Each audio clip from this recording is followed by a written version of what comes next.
नमस्कार, YouTube channel शिक्षालय में आप सभी का स्वागत है। मेरा नाम है रेणु यादव। बदलते इस कैलेंडर 2025 में आज हमारी पहली मुलाकात है। ईश्वर से ये कामना है कि हर वो चीज़ जो आप चाहते हैं और आपके हित में है, ईश्वर वो आपको ज़रूर प्रदान करे। और अब चलिए स्टार्ट करते हैं आज का लेक्चर। आज हम क्लास 9 के एटम्स, मॉलिक्यूल्स और आयंस के बारे में पढ़ने वाले हैं। वो जानने से पहले कि एटम क्या होता है, मॉलिक्यूल्स क्या होता है, आयंस क्या होता है, आइए जानते हैं कि इन सब टर्म्स को हम तक किसने पहुँचाया, कौन थे वो महान लोग। तो देखिए, हमारे यहाँ भारत में एक दार्शनिक हुए, बहुत ही फेमस व्यक्ति, उनका नाम है महर्षि कणाद। ठीक है, इनको कणाद भी कहते हैं, शायद करेक्ट प्रोनाउंसिएशन कणाद ही है।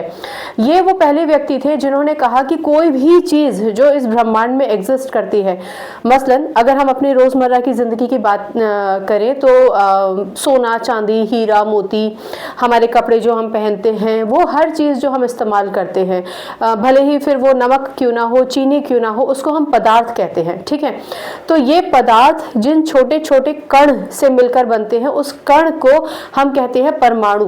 यानी वो चीज जो हम इस्तेमाल करते हैं रोजमर्रा के जीवन में, वो पदार्थ है, मैटर। पदार्थ मतलब मैटर। मैटर तो आप समझते ही होंगे, अंग्रेजी मीडियम में अगर आप पढ़ते हैं तो मैटर शब्द आप ज्यादा बेहतर समझ पाएंगे। मैटर को ही पदार्थ कहते हैं।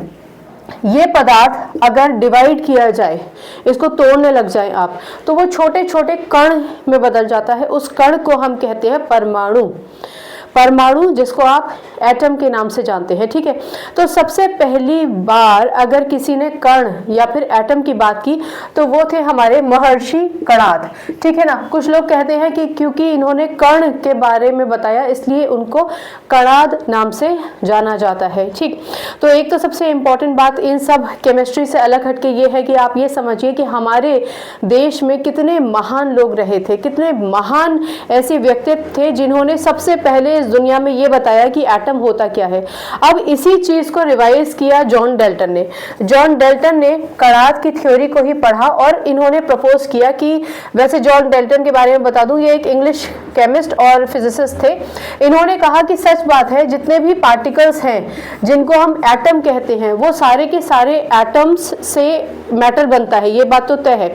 इसके अलावा महर्षि ने यह भी कहा था, महर्षि कणाद ने यह भी कहा था कि अगर परमाणु को आप तोड़ने बैठ जाए ना, तो अल्टीमेटली जो सबसे छोटा कण होगा वो इंडिविजिबल होगा, यानी एटम को आप डिवाइड नहीं कर सकते हैं। मैं फिर से बोलती हूँ, मान लीजिए कि आप सोना, चांदी, कोई भी मैटर, उसका एक टुकड़ा ले लीजिए, उसको छोटे छोटे टुकड़ों में तोड़ने की कोशिश करेंगे तो अल्टीमेटली आपके पास एक सबसे छोटा एटम वो आ जाएगा जिसके अब और हिस्से नहीं हो सकते हैं। ठीक है, इसका मतलब कि वो परमाणु जिसकी बात कणाद ने कही थी, वो परमाणु इंडिविजिबल है। यही बात फिर जॉन डाल्टन ने कहा।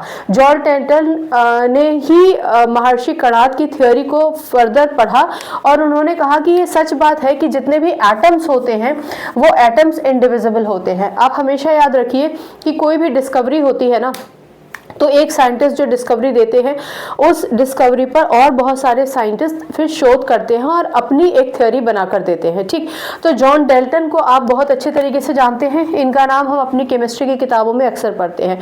तो इन्होंने भी कहा कि ये बात सच है कि एटम्स जो होते हैं, उन एटम्स से मिलकर ही मैटर बना है। अब हम मैटर को सॉलिड, लिक्विड, गैस के तौर पर 3 कैटेगरीज में बांट देते हैं। ठीक है, और भी इसकी चौथी और 5वीं कैटेगरी आपको मिल जाएगी, लेकिन आपके सिलेबस में वो नहीं है, तो हम सिर्फ सॉलिड, लिक्विड, गैस तक ही सीमित रखेंगे अपने आप को। तो इसका मतलब एटम्स इंडिविजिबल होते हैं। ठीक, आपने क्या समझा? आपने समझा कि जितने भी मैटर्स होते हैं वो एटम से मिलके बने होते हैं और एटम्स इंडिविजिबल होते हैं। ये तो हुई हमारी एक थ्योरी। दूसरी थ्योरी क्या है? हमारे ही इंडियन फिलोसोफर थे, ठीक है, इनका पूरा नाम है पाकुदा काक्यान। ठीक, आई एम सॉरी अगर मैं गलत प्रोनाउंसिएशन दे रही हूँ, लेकिन जितनी मेरी समझ है पाकुदा काक्यान ही इनका प्रोनाउंसिएशन है। ये इन्होंने कहा कि ये बात ठीक है कि सब चीज़ें एटम से मिलकर बनी होती हैं, लेकिन एटम्स कंबाइंड फॉर्म में भी एग्जिस्ट करते हैं, यानी 2 एटम्स मिलकर एक पर्टिकुलर पदार्थ बनाते हैं। मसलन हाइड्रोजन और हाइड्रोजन मिलकर हाइड्रोजन गैस बनाते हैं। ठीक है, तो यहाँ पर सेम हाइड्रोजन का एक एटम और हाइड्रोजन का दूसरा एटम, ये दोनों के दोनों मिलकर कंबाइंड फॉर्म में एग्जिस्ट कर रहे हैं ना। तो यहाँ पर हमारे पास सेम तरीके के दो एटम्स कंबाइन करके एक मॉलिक्यूल बना रहे हैं। जब कभी भी सेम टाइप के एलिमेंट्स कंबाइन करते हैं तो वो मॉलिक्यूल बनाते हैं। ठीक, अगर सेम टाइप के एटम्स नहीं कंबाइन करते हैं तब भी हम मॉलिक्यूल्स ही कहेंगे, ये आप फर्दर पढ़ेंगे। जो मैं आप थोड़ा सा बता देती हूँ, जो सेम एटम्स के कंबाइन होने से एक मॉलिक्यूल बना लेते हैं उसको आप कहते हैं मॉलिक्यूल ऑफ एलिमेंट। जैसे हाइड्रोजन से कंबाइन करके H2 बनाएगा। मान लीजिए CO2 है, तो यहाँ पर कार्बन है, ऑक्सीजन है और ऑक्सीजन है। माना ऑक्सीजन और ऑक्सीजन सेम है लेकिन कार्बन तो डिफरेंट है ना, लेकिन ये तीनों मिलकर भी जब CO2 बनाते हैं तो हम ये कहेंगे कि ये CO2 मॉलिक्यूल है। किसका मॉलिक्यूल है? एटम्स का। लेकिन एटम्स कौन से एटम्स है? डिफरेंट एटम्स है। कार्बन एंटायरली डिफरेंट है इन ऑक्सीजन से, तो ये कहलाया जाएगा मॉलिक्यूल ऑफ डिफरेंट एलिमेंट। ये क्या है? Molecule of same element. ये हम विस्तार में डिस्कस नहीं करेंगे, आगे लेसन में जैसे जैसे आप बढ़ेंगे बहुत सारी चीज़ें आप सीखेंगे। आज मैं सिर्फ आपको एक इंट्रोडक्शन देना चाहती हूँ कि एटम्स और मॉलिक्यूल्स का परिचय हमें किसने करवाया था।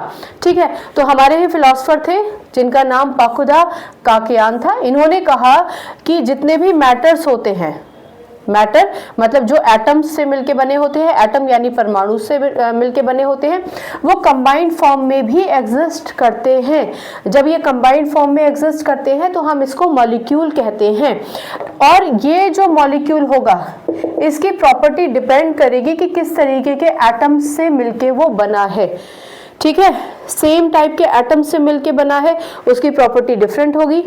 यहाँ ऑक्सीजन दो सेम थे लेकिन कार्बन एक डिफरेंट इनके साथ जुड़ गया है, तो इस CO2 की प्रॉपर्टी बिल्कुल अलग होगी। अगर ऑक्सीजन मिलेंगे, उन ऑक्सीजन और ऑक्सीजन मिलके O2 बनाएंगे ना, लेकिन अगर आप इसमें कार्बन मिला दें तो ये हो जाएगा कार्बन डाइऑक्साइड।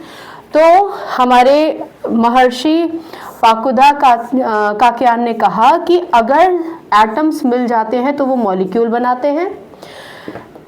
सेम एटम मिलेंगे तो atoms of element, molecule of atom कहलाया जाएगा, सेम एलिमेंट। ये हम आगे पढ़ेंगे। और अगर कोई भी डिफरेंट एलिमेंट आपने इसमें जोड़ दिया, ये भी मॉलिक्यूल होगा लेकिन मॉलिक्यूल ऑफ डिफरेंट एलिमेंट्स। तो इनकी जो प्रॉपर्टीज होंगी वो प्रॉपर्टीज डिपेंड करेगी कि किस तरीके के एटम्स मिलकर एक पर्टिकुलर मॉलिक्यूल बनाते हैं। ठीक है, ये चीज़ आगे डिस्कस की जाएगी, अभी नहीं डिस्कस की जाएगी। जैसे जैसे हम चैप्टर में आगे बढ़ेंगे हम बहुत सारी चीज़ें डिस्कस करेंगे। आज के लेक्चर से आपने क्या कलेक्ट किया? आज के लेक्चर से आपने जाना कि सबसे पहले हमारे अपने भारतीय दार्शनिक, जिनका नाम महर्षि कणाद भी इनको बोलते हैं, कणाद के नाम से जाने जाते हैं, उन्होंने कहा कि जितनी भी चीज़ें हैं उसको आप पदार्थ कहते हैं।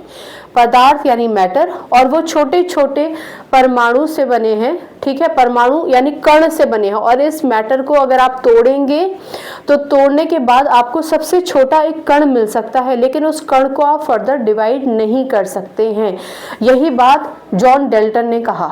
जॉन डेल्टन ने भी कहा कि जितनी भी चीज़ें हैं, माना कि हर एक मैटर एक एटम से मिलकर बना है लेकिन एटम इनडिविजिबल है। अल्टीमेटली एक स्टेप आगे जाते हैं हमारे ही भारतीय दार्शनिक, जिनका नाम था पाकुदा काकियान ने कहा कि ये बात ठीक है कि हर चीज एटम से मिलके बनी है, लेकिन दो तरीके के एटम्स कंबाइन भी कर सकते हैं। और जब दो एटम्स कंबाइन करते हैं तो वो एक मॉलिक्यूल बनाते हैं। मॉलिक्यूल एक सेपरेट लेक्चर है जिसे हम आगे जाके फर्दर पढ़ेंगे। आज के लेक्चर में आपने एटम्स और मॉलिक्यूल्स का हल्का सा इंट्रोडक्शन सुन लिया है। ठीक है, आज के लेक्चर में, इस समय के लेक्चर में इतना ही। अभी थोड़ी देर बाद फिर मिलते हैं और चैप्टर में आगे बढ़ते हैं। बहुत खूबसूरत चैप्टर है, सुनते सुनते आप समझ जाएंगे। कोई डाउट है तो ज़रूर पूछिए। केमिस्ट्री से अपनी केमिस्ट्री अच्छी बनाइए, शिक्षा ले आइए। नमस्कार।